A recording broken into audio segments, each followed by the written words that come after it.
वंदे मातरम। बंधुओं, आज का हमारा प्रश्न उन तमाम राजनीतिक दलों से है जो मुफ्त की राजनीति कर रहे हैं और बड़े बड़े दावे कर रहे हैं कि मुफ्त में हम ये देंगे, मुफ्त में हम वो देंगे, आपके खाते में इतनी राशि जाएगी।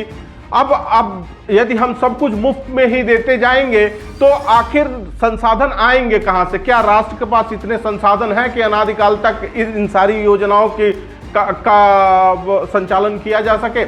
हम मुफ्त में आवास दे देंगे, राशन दे देंगे, उसके बाद भिन्न भिन्न योजनाओं, कभी लाडली योजना, कभी मैया योजना, कभी केजरीवाल कवच, कभी सम्मान निधि के रूप में 1100, 2100, 2500, 3000 सबके मुंह में जो आ रहा है, कह रहा है, तो आखिर ये कहां से आएगा भाई? बजट में, चूंकि बजट तो अभी भी घाटे का है, अतिरेक का, सरप्लस का बजट तो है नहीं, तो क्या ये नेतागण अपने व्यक्तिगत संपत्ति से देंगे? और व्यक्तिगत संपत्ति से नहीं देंगे तो ये कहां से आएगा? पहली बात।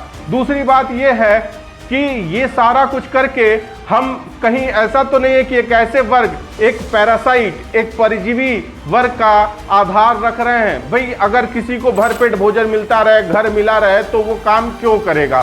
तो सारे लोग बैसाखी पे आ जाएंगे, काम करने की आदत छूट जाएगी।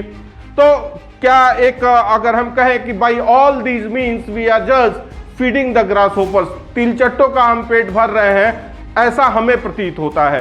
तो पहला प्रश्न तो यह है कि कब तक हम इस तरह का कार्य करते रहेंगे। दूसरा प्रश्न यह है कि हम इन योजनाओं के माध्यम से जनसंख्या को बढ़ाने के लिए प्रोत्साहन भी दे रहे हैं, क्योंकि एक वर्ग ऐसा है, एक समुदाय ऐसा है कि जो हमेशा से जनसंख्या बढ़ाने पे ही फोकस रहा है कि हम ज़्यादा से ज़्यादा हो जाएंगे तो कब्जा कर लेंगे।